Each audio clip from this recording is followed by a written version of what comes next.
So team, today is our day 19 of 30 days of GitLab series, which I hope you are consistently following.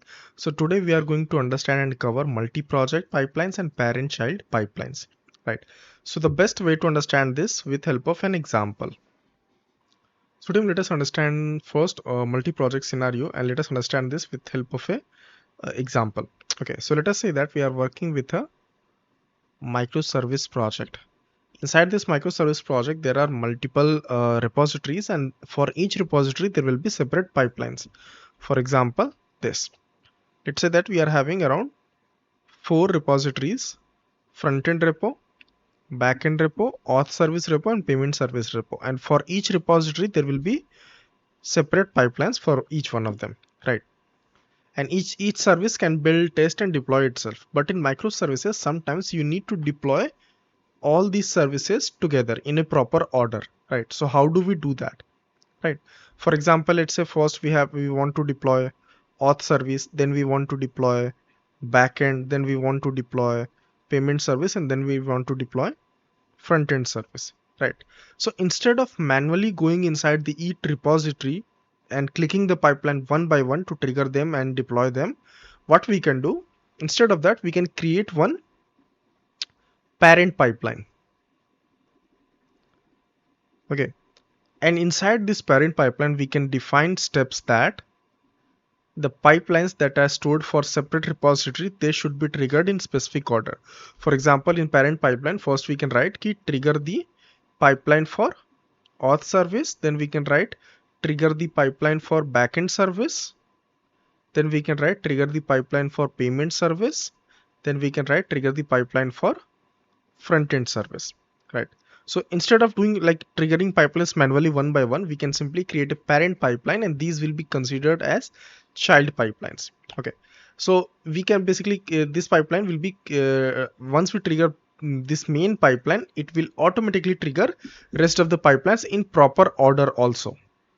Okay, so structure will be something like this, where as you can see clearly that there will be one main pipeline which is going to trigger each of the services pipeline one by one in proper order. If I show you an example how exactly it will be looking, so let me quickly show you.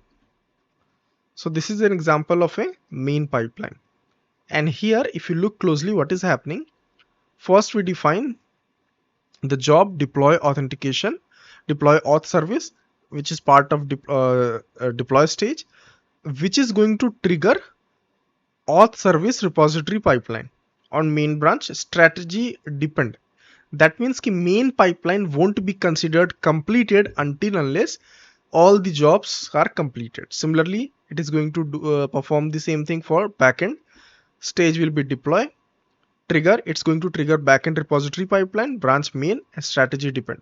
Okay, so once all these pipelines are completed, all these child pipelines are completed, then only the main pipeline will be considered completed. So this is beneficial because now you don't have to manually trigger the pipelines, plus you can simply create one main pipeline or parent pipeline which can trigger the child pipelines which exist in different repositories. So this scenario is suitable in case you have multiple repositories. Okay, second scenario that we are going to see will be with respect to single repo, but still we will be using parent-child pipelines. Now let us talk about second scenario where we have one single repository inside which we have multiple folders for each thing, for monitoring, for security configuration, for Terraform, and the application code. Okay, here we have to create the pipeline, but the thing is the pipeline will become very big because tons of stages will be added. So it could become, let's say, 500,000 or even 2000 plus lines of code for simply the GitLab CI/CD pipeline, right? And what stages will be the, so this will be the flow, like these will be the pipeline stages flow, right? So talking about what problems will be there, first, it will be very hard to maintain. Why? Because you can understand that since pipeline is so big, so it will be very difficult to maintain, right? Secondly, since in a single pipeline we have to add Terraform stages also, we have to add monitoring also, so it will be problematic for different teams. Okay, problematic for different teams as well. For example, like dev team will be responsible for build and testing. Security team will be responsible for security configuration.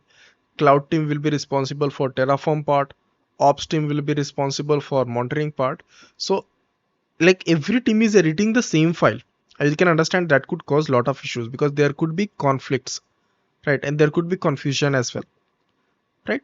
Plus, since the pipeline is very huge, so eventually it will become very slow. There will be slowness in the pipeline, right? So what we should do? So in this scenario, we will be using proper parent pipeline like this. First, we create one parent pipeline, something like this. Here we define very clearly key in like once we create a parent pipeline, inside that we define key you have to trigger one by one the child pipelines. These are what? These are child pipelines existing in the same repository. Okay, and there will be separate child pipelines also. For example, this one here you can see it has build and test stage, right? Let's say second child pipeline we have, which is going to be for security team, right? Similarly, we can have separate pipeline, a separate child pipeline, which will be for Terraform team. Here benefit that you can understand, this is our parent pipeline, which is eventually going to trigger child pipelines. So dev team can, if they want to make any changes, they can modify these pipeline. If security team want to modify something, they can use this child pipeline. If cloud team want to make changes in the infrastructure, they can modify these pipeline. So in this way, first benefit is that key no, like if ops team or if let's say cloud team is working, so if cloud team want to modify anything, they do not have to touch any other child pipeline. They can only use the child pipeline that is specifically for Terraform applying changes, right? Similarly for security team, separate child pipeline will be there. So this will make sure that there is no conflict, there is no confusion. Everyone can work together, everyone can edit the files without any issues. Okay, so this is the scenario of parent child pipelines, right? Now let us do one thing. Let us get started with the practical part so that it becomes more clear. Also team, before we get started, just to let you know, batch 14 of DevSecOps, Cloud DevOps and AI is available for enrollment. You can check out all the details in the description, but in short, if I tell you what exactly is included in the course, so it has 200 plus hours of content with AI included. AI part we are still adding more and more content so that you can get latest content. Plus our Udemy course is also included within this course. Make sure to check it out. All the details will be in the description. And if you have any queries, you can reach out on the WhatsApp contact. So team, now let us start with the practical part to understand things in much better way, right? So first thing that we have to do, we have to create a repository. So we'll go to project, new project. I'll create a blank project. I'll keep it public. And here, let me name the project as Day-19.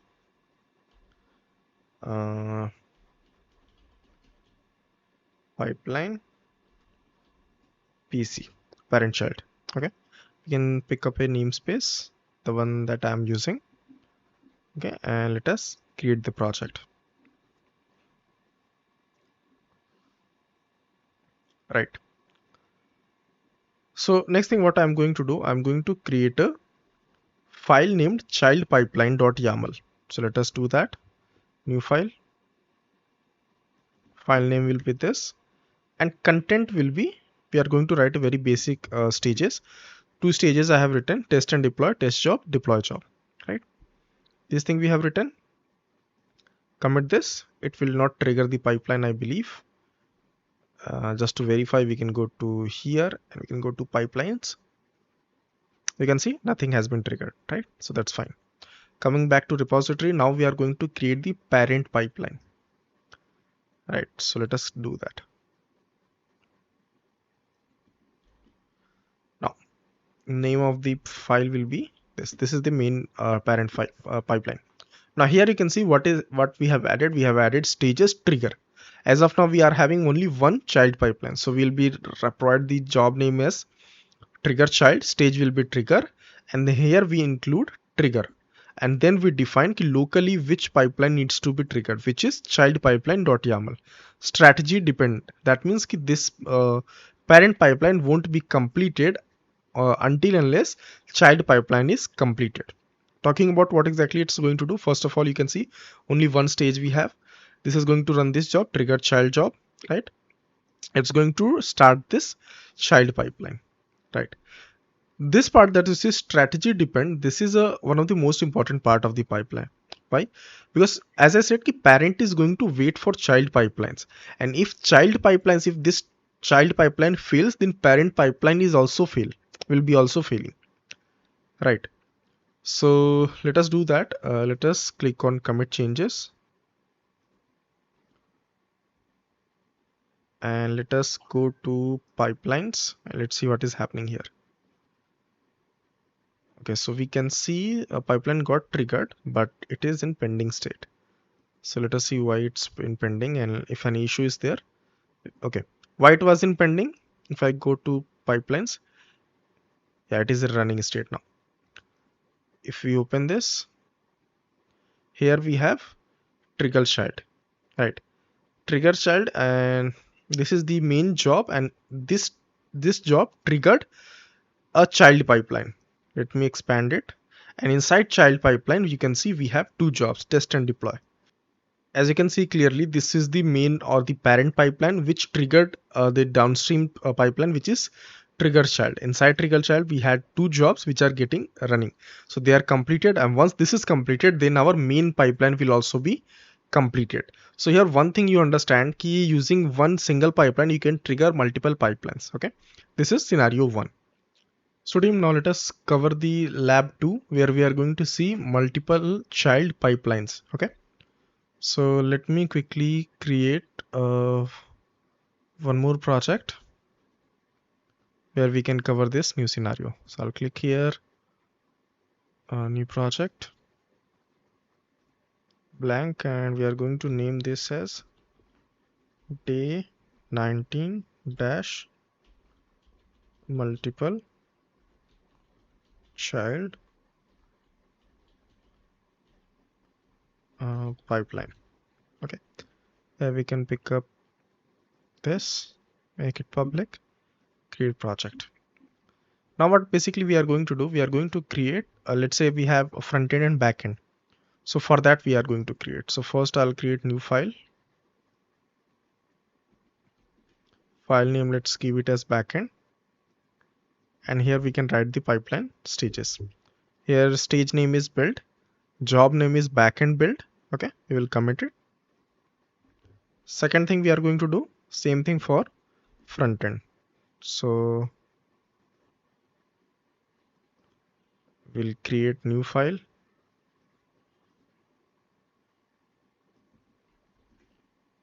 and in front end we are going to add the job.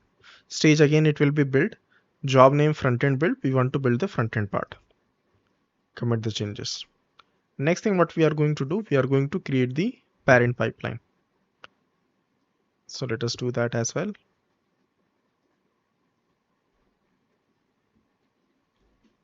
Here stage is going to be trigger, and first job we have trigger backend, and here you can see include backend.yaml, and second job we have trigger frontend.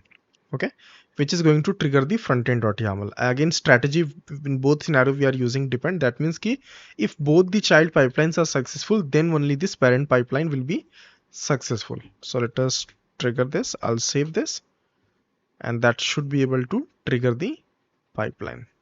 So let us go to build and pipelines, and let's see how it goes. Here it is started, click on running, and here two jobs are there. These are the parent pipeline jobs, and these two are the child pipeline, and you can see both of them started or triggered. Okay, so we can expand them. So once this is completed and once both of them are successful, then only this main pipeline or the parent pipeline will be successful, right? So let's wait for this to complete, then we can proceed with the lab 3, which is going to be multi-project pipeline. Okay, you can see it is successful, right? So this was the lab 2, where we understood about multiple child pipelines. Okay, so now let us go to lab 3, where we are going to implement multi-project pipeline. That means there will be multiple projects. As of now, we were working with single project. So team, basically now we are going to see the scenario of two projects. Okay, that means one project is going to trigger another project. Let me show you. So first let us create project 1. I'm going to name this as Day-19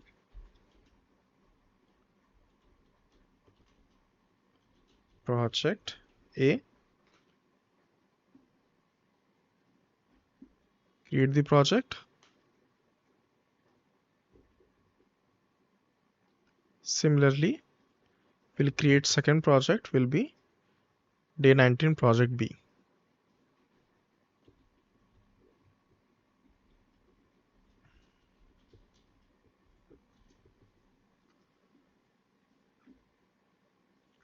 Okay, so these two projects are created. So first let us create the project B pipeline.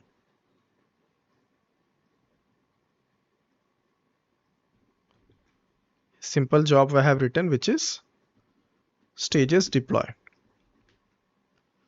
Okay, and let us save this.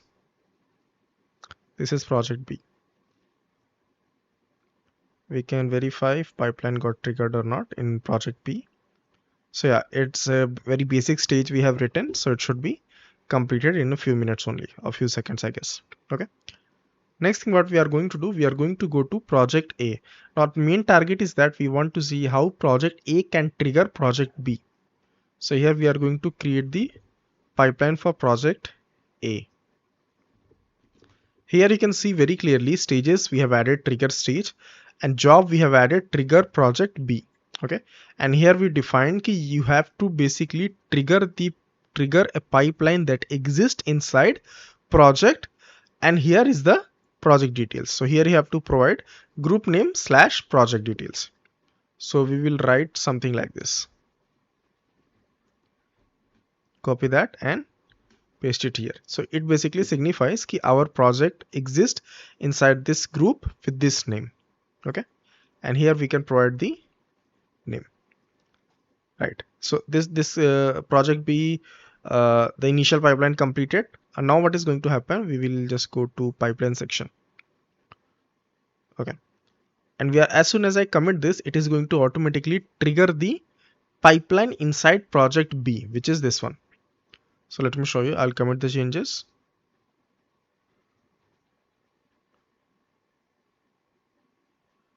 We can go to build. So now you can see it shows pending. If I go back here and refresh the page on project B, you can see a pipeline got triggered, and we can see more details if I expand it. So you can see this is the project A which triggered the project B pipeline. Okay, so this is the scenario. This is the third lab scenario where we can have multiple projects pipeline. Like one project can be triggered by previous project. Okay, this is the project A which triggered project B pipeline, right? So this is how it works. So all three scenarios we have implemented. Now make sure to implement the same thing and make sure to share it on LinkedIn as well, right? So I hope this was useful, guys, and thank you for watching and have a nice day, everyone.